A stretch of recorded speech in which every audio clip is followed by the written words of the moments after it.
Hello aspirants. तो पिछले lecture में हमने देखा कि जो इंडियन कॉन्स्टिट्यूशन था ये बनना शुरू हो गया था, कॉन्स्टिट्यूएंट असेंबली बन गई थी। कॉन्स्टिट्यूएंट असेंबली के इलेक्शंस और कौन सी पार्टी ने कितने मेंबर्स जीते, कॉन्स्टिट्यूएंट असेंबली का फॉर्मेशन क्या था। आज हम देखने वाले हैं कॉन्स्टिट्यूएंट असेंबली की वर्किंग कैसे थी, कॉन्स्टिट्यूएंट असेंबली किस प्रिंसिपल पे काम कर रही थी और भी जो चीजें कॉन्स्टिट्यूएंट असेंबली के अंदर थी। तो शुरुआत करेंगे क्वेश्चंस के साथ। How many committees were headed by Nehru, की पंडित जवाहरलाल नेहरू जो कि थे वो कितनी कमेटियों के हेड थे। Which was the most important committee जिन्होंने कि एक्चुअली कॉन्स्टिट्यूशन को लिखा है, which was the most important committee that actually wrote it. Why constitution was not enforced on 26 November 1949, यानी कि जो कॉन्स्टिट्यूशन है हमारा वो 26 नवंबर 1949 को बना, उसको हमने अडॉप्ट किया लेकिन हमने उसको इन्फोर्स किया 26 जनवरी 1950 को। तो हमने 26 नवंबर को उसको क्यों नहीं अडॉप्ट किया या क्यों नहीं इन्फोर्स किया, और उसका सिंबल क्या था कॉन्स्टिट्यूएंट असेंबली का। और क्या कॉन्स्टिट्यूएंट असेंबली, जैसे कि क्रिटिक्स बोलते हैं, कांग्रेस से डोमिनेटेड थी, यानी कि कांग्रेस जो थी उसका डोमिनेंस था कॉन्स्टिट्यूएंट असेंबली में। तो इन सभी जो क्वेश्चंस है इसके आंसर्स आपको लेक्चर के एंड तक मिल जाएंगे। तो चलिए शुरू करते हैं, और अगर आप अब तक एफ अकेडमी के साथ जुड़े नहीं हैं तो जुड़ जाइए। तो जो कॉन्स्टिट्यूएंट असेंबली थी वो कमिटीज में डिवाइडेड थी, कमिटीज बनाई गई थी जो कि अलग अलग काम करती थी अलग अलग हिसाब से। तो जो भी एक था, मान लीजिए कि फंडामेंटल राइट्स देने हैं तो फंडामेंटल राइट्स पे कमेटी रहेगी जो कि सिर्फ फंडामेंटल राइट पे ही काम करेगी। फिर सेंटर स्टेट रिलेशन है तो सेंटर स्टेट रिलेशन पे एक कमेटी रहेगी जो कि सेंटर स्टेट रिलेशन पर ही लॉज और कानून और क्लॉजेस में डिस्कशन करेंगी। तो इस तरह से कुछ कॉन्स्टिट्यूएंट असेंबली का स्ट्रक्चर बनाया गया था जिसको कमिटीज में डिवाइडेड किया गया था। अब कमिटीज के दो अलग टाइप थे, एक मेजर कमिटीज, एक माइनर कमिटीज। तो दोनों को हम आज के लेक्चर में समझेंगे। तो सबसे पहले समझते हैं मेजर कमिटीज। तो पहला ही क्वेश्चन, जवाहरलाल नेहरू ये जो हेड थे, हम यहाँ पे कमिटीज को ऐसे डिवाइड करेंगे कि जो लीडर है उसने कितनी कमेटियों को हेड किया है ताकि वो एक साथ आपको याद हो जाए। तो जो जवाहरलाल नेहरू है इन्होंने union power committee, union constitution committee और स्टेट कमेटी, यानी कि committee for negotiation with states. तो इन तीन कमेटी, जो मेजर तीन कमेटियां हैं, उनके हेड जवाहरलाल नेहरू थे। आगे हम देखेंगे कि एक माइनर कमेटी के भी वो हेड है। तो ये तीनों कमिटीज उनकी याद रखनी है। इसके बाद में the iron man of India Sardar Patel, इन्होंने कौन सी कमेटी हेड की थी, प्रोविंशियल कॉन्स्टिट्यूशन कमेटी। उसके बाद में advisory committee on fundamental rights, minorities and tribal and excluded areas. तो ये एक कमेटी थी। अभी ये जो कमेटी थी इसके अंदर और सब कमिटीज थी जिसमें फंडामेंटल राइट्स सब कमेटी जिसके हेड थे जेपी कृपलानी जी। उसके बाद में minorities sub committee H C Mukherjee. और भी जिनकी जो सारी सब कमिटीज थी एडवाइजरी कमेटी की, उसके नाम जो पीपीटी में लिख दिए हैं। इसके लिए आपको टेलीग्राम चैनल ज्वाइन करना है जो कि डिस्क्रिप्शन में और जो कि कम्युनिटी में चैनल के यहाँ पे डाल दिया गया है। ओके, सो ये आप याद कर लीजिए। और सरदार पटेल दो मेजर कमेटी के हेड है। पहली committee provincial constitution and second advisory committee on fundamental rights, minorities, tribal and excluded areas. इसके बाद में सबसे इम्पोर्टेंट कमेटी जिन्होंने एक्चुअल में कॉन्स्टिट्यूशन लिखा, जो कि हमारा क्वेश्चन है, वो थी ड्राफ्टिंग कमेटी। और ड्राफ्टिंग कमेटी के चेयरपर्सन थे डॉक्टर बाबा साहब अम्बेडकर, जिनको कि हम बोलते हैं द आर्किटेक्ट ऑफ कॉन्स्टिट्यूशन। अब इसमें 6 मेंबर्स हैं। इनके अलावा गोपाल स्वामी अयंगर जी, अल्लादी कृष्ण स्वामी अय्यर जी, डॉक्टर के एम मुंशी जी, सैयद मोहम्मद सलाउद्दीन, एन माधव राव, जो कि रिप्लेस्ड कर दिए गए थे बाद में, उनकी हेल्थ कंडीशंस खराब होने की वजह से। किससे रिप्लेस कर दिए गए थे, बी एन मित्तर जी से। एंड टी टी कृष्णमाचार्य जी, वो भी रिप्लेस कर दिए गए थे क्योंकि उनकी वर्किंग में ही डेथ हो गई थी। सो डी पी खैतान जी। पर ड्राफ्टिंग कमेटी के जो बाकी सारे मेंबर्स थे वो कुछ ना कुछ रीजंस की वजह से कमेटी में काम नहीं कर पाए थे। तो जो कमेटी थी उसका एक्चुअल जो ऑलमोस्ट सारा काम था वो डॉक्टर अंबेडकर ने ही किया था, इसीलिए हम उनको आर्किटेक्ट ऑफ द कॉन्स्टिट्यूशन कहते हैं। और ड्राफ्टिंग कमेटी का मेजर काम ये था कि जितने भी सारी जो अदर कमेटीज है, मान ली फंडामेंटल राइट्स वाली कमेटी, उन्होंने फंडामेंटल राइट पे जो भी काम किया है उस काम को वो जो रॉ फॉर्मेट में डिबेट डिस्कशन पार्लियामेंट में होती थी उसको कॉन्स्टिट्यूशनल लैंग्वेज में उतारना और उसको उस तरह से शेप दे के लिखना। This was the major work of. तो ड्राफ्टिंग कमेटी मेजरली ये सारे काम कर रही थी। इसके बाद में आती है हमारी जो ड्राफ्टिंग कमेटी था उन्होंने जो ड्राफ्ट बनाया था कॉन्स्टिट्यूशन का वो एक्चुअल में उसकी क्या वर्किंग थी और उसकी क्या प्रोसेस थी, क्या टाइमलाइन थी। तो ड्राफ्टिंग कमेटी ने कंसिडर करके एक प्रपोजल बनाया विद उस कमेटी का, है ना, जो कि पहली बार पब्लिश हुआ फरवरी 1948 में। यानी कि एक बेसिक स्ट्रक्चर बना पहले कॉन्स्टिट्यूशन का, उसको रॉ फॉर्मेट में लिखा गया कि ऐसा हमारा कॉन्स्टिट्यूशन होगा, और उसको पब्लिक डिबेट के लिए पब्लिश कर दिया गया। लोगों को बोला गया कि अब तुम्हारा कॉन्स्टिट्यूशन है, इसको पढ़ो, इस पे डिबेट करो, और जो भी तुम्हारे सजेशन है या जो भी इसमें अमेंड करना तुमको लगता है वो हमसे कम्युनिकेट करो। तो ये हुआ फरवरी 1948 में। उसके बाद में इस पे से जो सजेशंस आए और जो भी चीजें हुई उसको कंसिडर करके जो सेकेंड ड्राफ्ट बना वो बना अक्टूबर 1948 में। ओके, तो फरवरी में पहला और 6-7 महीने बाद यानी कि अक्टूबर में सेकेंड ड्राफ्ट। और उन्होंने लगभग 6 महीने से कम टाइम यानी कि 141 डेज में जो ड्राफ्ट था उसको अमेंड करके सेकेंड ड्राफ्ट प्रिपेयर कर लिया था। तो ये जो ड्राफ्टिंग कमेटी थी इनका ये मेजर काम था कि ड्राफ्ट बनाया, फिर लोगों के सामने रखा, फिर उसको अमेंड किया, और फिर अगला पार्लियामेंट के सामने उसको रखा। और एक्चुअल में जब इनैक्टमेंट और उसको अडॉप्टेशन हो रहा था तब जो कॉन्स्टिट्यूशन के ऊपर पार्लियामेंट में और जो कॉन्स्टिट्यूएंट असेंबली में जो डिबेट्स हुई थी उसके बारे में हम और आगे डिटेल में समझेंगे। तो ड्राफ्टिंग कमेटी हो गई। इसके बाद में जो मेजर कमेटीज हम देख रहे हैं उसमें राजेंद्र प्रसाद, तो ये दो कमेटियों के हेड थे, रूल्स ऑफ प्रोसीजर कमेटी और स्टीयरिंग कमेटी। देन इतनी थी मेजर कमेटीज। इसके बाद में आती है कुछ माइनर कमेटीज जिनमें again doctor Rajendra Prasad, finance and staff committee, ad hoc committee on national flag. Then Alladi Krishna Ayyar ji जिसमें क्रेडेंशियल कमेटी। उसके बाद में B Pattabhi Sitaramayya ji, house committee, committee on chief commissioners provisions, then K M Munshi, order of business committee, then G B Mavalankar, committee on the functions of the constituent assembly. Then उसके बाद में आते हैं S Varadachari जी जो कि कॉन्स्टिट्यूएंट असेंबली के मेंबर नहीं थे बट फिर भी वो कुछ सब कमिटीज के या माइनर कमिटीज के हेड थे।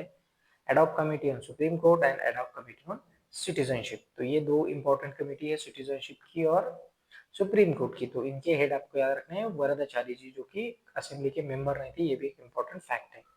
उसके बाद में नलिनी रंजन सरकार जी, ये भी एक expert committee on finance provision of the union constitution, ये अगेन ये भी कॉन्स्टिट्यूएंट असेंबली के मेंबर नहीं थे। उसके बाद में एस के दार जी, ये भी कॉन्स्टिट्यूएंट असेंबली के मेंबर नहीं थे, फिर भी लिंग्विस्टिक प्रोविंसेस कमीशन के वो हेड थे, ना दार कमीशन जिसको हम बोलते हैं। देन जवाहरलाल नेहरू जी, अगेन मैंने पहले मेंशन किया था कि एक माइनर कमेटी के भी हेड थे। तो special committee on examine the draft constitution, यानी कि कॉन्स्टिट्यूशन का ड्राफ्ट जो ड्राफ्टिंग कमेटी लिखने वाली थी उसके ऊपर जो एग्जामिन करने के लिए जो कमेटी थी उसके वो हेड थे। देन उषा नाथ सेन प्रेस गैलरी कमेटी। ये थी मेजर और माइनर कमिटीज। अब हम देखते हैं एक्चुअल में जो इनैक्टमेंट ऑफ द कॉन्स्टिट्यूशन हुआ वो कैसे हुआ। तो डॉक्टर बाबा साहब अम्बेडकर जो कि ड्राफ्टिंग कमेटी के हेड थे उन्होंने ड्राफ्ट को इंट्रोड्यूस किया पहली बार 4 नवंबर 1948 को। ओके, फर्स्ट रीडिंग इसकी हुई पार्लियामेंट के अंदर जिसमें जनरल डिस्कशन चला कुछ दिन तक यानी कि 9 नवंबर 1948 तक। ओके, ये एक फर्स्ट रीडिंग हो गई। देन सेकंड रीडिंग स्टार्ट हुई। अब जो सेकंड रीडिंग होती है बिल की वो क्लॉज बाय क्लॉज और उसमें एक एक छोटी छोटी चीज को डिस्कस किया जाता है। तो ये वाली जो रीडिंग थी ये स्टार्ट हुई नवंबर 15 1948 को और खत्म हुई अक्टूबर 17 1949 को। यानी कि देखो कितना लंबा टाइम ये चला। तो इस टाइम में लगभग 7,653 अमेंडमेंट्स सजेस्ट किए गए थे जिसमें से 2,473 एक्चुअल डिस्कस हुए असेंबली के अंदर, जिनके ऊपर डिबेट हुई, जिनके ऊपर बात हुई है, जिनको कंसिडर किया गया। तो ये जो नंबर्स है और ये जो फैक्ट्स है इनको भी आपको याद रखना है। या फिर ये भी क्वेश्चन आ सकता है कि जो सेकेंड रीडिंग थी वो कितने दिनों तक चली थी या कहां से कहां तक चली थी। तो नवंबर 15 1948 टू अक्टूबर 17 1949 तक। इसके बाद में द थर्ड और final reading November 14 1949 doctor Ambedkar ने एक मोशन मूव किया constitution as settle by the assembly be passed, और ये जो मोशन था ये यूनानिमसली पास हुआ नवंबर 26 1949 को। और इस पे सब लोगों ने साइन किया जिसपे कि 299 यानी कि 299 लोगों की सिग्नेचर्स होने थे, लेकिन उस दिन असेंबली में 284 ही लोग प्रेजेंट थे।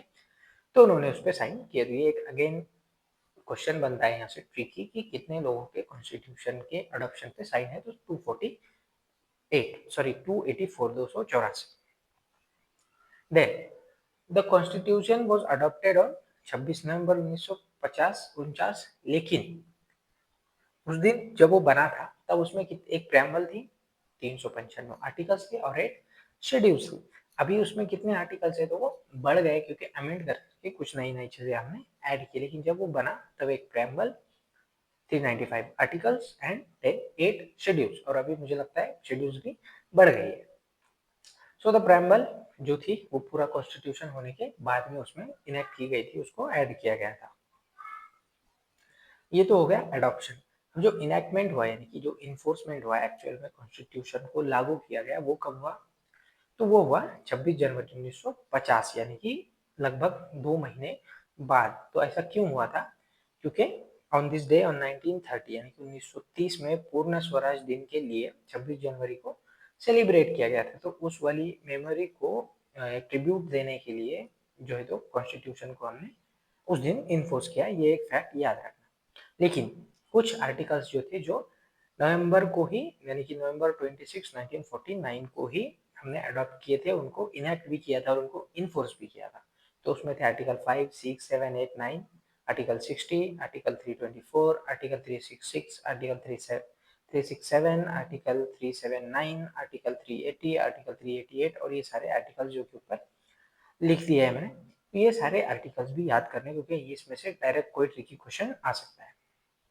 तो ये था इन्फोर्समेंट ऑफ द कॉन्स्टिट्यूशन। अब इसके अलावा जो मेजर कमिटीज और माइनर कमिटीज थी, तो बैकएंड में एक और कमिटी काम कर रही थी कॉन्स्टिट्यूशन बनने के प्रोसेस में, और वो थी expert committee of the Congress, यानी कि जो कांग्रेस पार्टी है उनकी एक एक्सपर्ट कमिटी कॉन्स्टिट्यूशन के बैकएंड में काम कर रही थी, यानी कि पर्दे के पीछे हम जिसको बोलते हैं। तो 8 जुलाई 1946 को कांग्रेस पार्टी ने एक्सपर्ट कमेटी प्रपोज की थी कॉन्स्टिट्यूएंट असेंबली के लिए, जिसका काम ये था कि भाई कॉन्स्टिट्यूएंट असेंबली के लिए जो भी चीजें बाहर अरेंज करने पड़े वो कॉन्स्टिट्यूएंट असेंबली करेंगे। इसमें टोटल 8 मेंबर थे, जवाहरलाल नेहरू इसके चेयरमैन थे और बाकी 8 लोगों के नाम आप इस पे देख सकते हैं। ये कमेटी के 2 सिटिंग्स हुई थी। फर्स्ट न्यू दिल्ली 20 से 22 जुलाई यानी कि 2 दिन तक वो चला था 1946 में, और सेकेंड हुई बॉम्बे में अगस्त 15 टू अगस्त 17। तो ये अगेन आपको याद रखना है कि जो कांग्रेस कमेटी एक्सपर्ट कमेटी थी उसकी कितनी मीटिंग्स हुई और किस डेट से किस डेट तक हुई और किस सिटी में हुई। अब ये जो कांग्रेस जो कमेटी है एक्सपर्ट कमेटी, इसका क्या इंपॉर्टेंस था? तो ग्रैनविल ऑस्टिन कॉन्स्टिट्यूशनल एक्सपर्ट हम जानते हैं जिन्होंने की कॉन्स्टिट्यूशन के ऊपर इंडिया में किताबें भी लिखी है।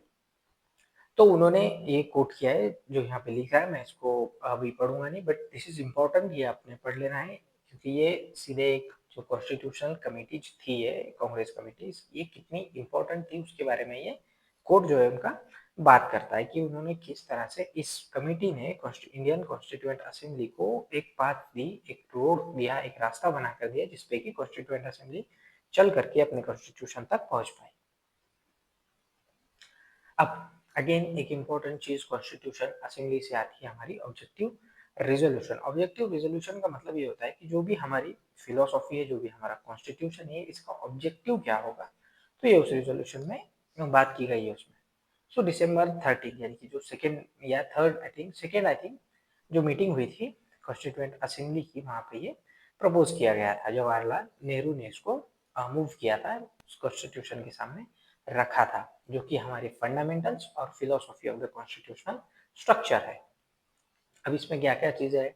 Constituent assembly declares its firm and solemn resolve to proclaim India as an independent sovereign republic. Okay, 3 word, independent, sovereign और रिपब्लिक। तो रिपब्लिक का मतलब होता है कि जो हेड ऑफ द स्टेट होगा वो लोगों के द्वारा चुना जाएगा, वो एक टाइम पीरियड के बाद बदला जाएगा, उसको आप सीट से हटा सकते हो और वो ब्लड लाइन के हिसाब से, फैमिली के हिसाब से या किसी और स्पेशल पोजीशन के हिसाब से नहीं चलेगा, बल्कि वो इलेक्ट होगा लोगों के द्वारा। सो पहले ही क्लियर कर दिया गया कि इंडिया एक इंडिपेंडेंट सोवरेन और रिपब्लिक है, और द फ्यूचर और drawn up for her future governance a constitution. तो ये कॉन्स्टिट्यूशन बनने वाला था।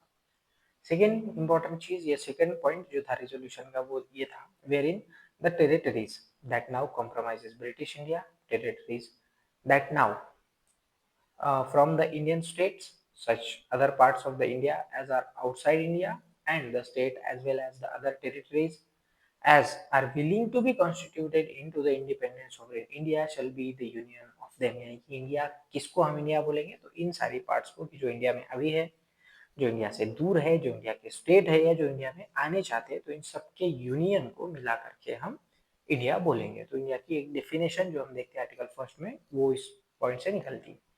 उसके बाद में third point, the said territories, whether their present boundaries or with such other as may be determined by the Constituent Assembly and thereafter according to the law of the Constitution shall possess and retain the status of autonomous units together with residuary powers and exercise all powers, such functions of government and administration, save and expect such powers and functions as are vested in or assigned to the union or as are inherent or implied in the union or resulting therefrom।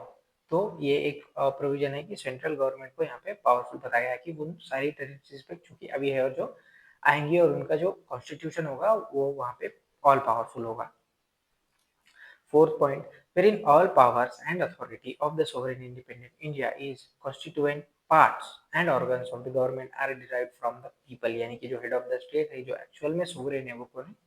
People है। सबसे powerful कौन है India के अंदर? People है, क्योंकि सारी powers लोगों से ली जा रही है, लोगों से ड्राइव की जा रही है। Next important part, wherein shall be guaranteed and secured to all people of India justice, social, economic, political, equality of status of opportunity before the law, freedom of thought, expression, belief, faith, worship, vocation, association, action, subject to law and public morality। यानी कि जितने भी अभी हम देखते हैं कि article 22 में, आर्टिकल 19 में जितने भी हमको फंडामेंटल राइट मिलते हैं, यानी कि जो हमारा चैप्टर 3 है, वो सारे फंडामेंटल राइट्स की बात ऑब्जेक्टिव रिजोल्यूशन में की गई थी।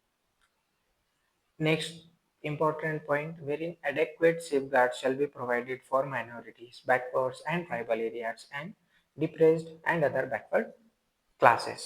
तो इसमें सेफगार्ड देने की बात की गई है सोसाइटी के उन हिस्सों को जो कि बैकवर्ड है, जो कि माइनॉरिटी है, या कि जो कि ट्राइबल एरियाज है, जो हमारे मेजर जो फ्लो है, जो सोसाइटी है, उससे जुड़े हैं। Next point, whereby shall be maintained the integrity of the territory of the republic and its sovereign right on the land, sea and air according to justice and the law of the civilized nation। तो ये चीज है कि हम और Indian government क्या करेंगे, land, air और सी में सिविलाइज्ड नेशन की तरह बिहेव करेंगे।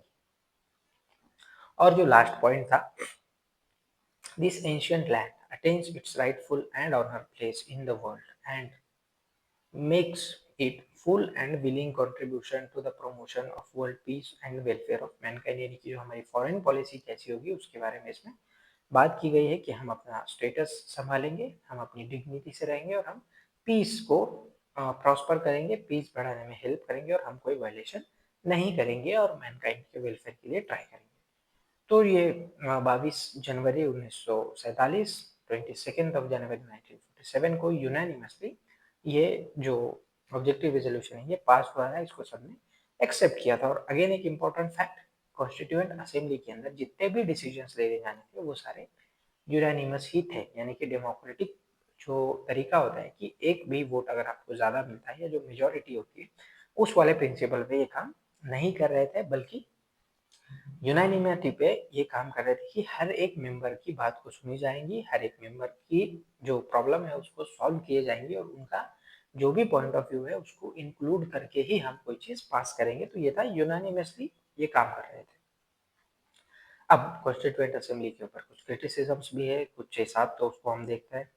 पहले क्रिटिसिज्म ये की जाती है कि ये कोई रिप्रेजेंटेटिव बॉडी नहीं थी, यानी कि इसको इनडायरेक्ट इलेक्शंस के द्वारा चुना गया था। पिछले लेक्चर में हमने देखा, बट ऐसा नहीं था। इसमें हिंदू, मुस्लिम, सिख, ईसाई, विमेन्स, मेंस, लेबर, हर तरह के, हर कम्युनिटी के लोग थे। तो ये it was a representative body और ये इनडायरेक्ट इलेक्शन से ही आई हो। लेकिन वो जैसे आज भी वो प्रोविजन है कि हम इनडायरेक्ट इलेक्शन से राज्यसभा में लोग भेज रही है। हालांकि वहां पर जो प्रोसेस हो रहा था, वहां पे जो लोग थे वो सारे कम्युनिटी को रिप्रेजेंट कर रहे थे। तो ये अगेन इसमें कोई ज्यादा मतलब एक्चुअल कोई क्रिटिसिज्म ही है नहीं। नेक्स्ट इंपॉर्टेंट चीज के बारे में बोली जाती है कि सोवरेन बॉडी नहीं। अब ऐसा इसलिए बोला जाता है कि ये जो कॉन्स्टिट्यूएंट असेंबली बनी थी, ये ब्रिटिश गवर्नमेंट ने बनाई थी, उन्होंने इसको परमिशन दी थी और उनके परमिशन लेके इसके सेशंस होते थे। तो this was just a part of procedure. जैसे आज हमारी पार्लियामेंट को जो प्रेसिडेंट है वो कॉल करते हैं, वो उसको बुलाते हैं। तो इसका मतलब ये थोड़ी है कि पार्लियामेंट जो है प्रेसिडेंट से लेस पावरफुल हो गए। That is just the part of procedure वो था। Third, absurd criticism. इस पे क्या ही बोले, टाइम कंज्यूमिंग, मतलब क्या ही बोले। तो इसका इसके लिए रीजन ये दिया जाता है कि अमेरिकन कॉन्स्टिट्यूशन कितने जल्दी बन गया था।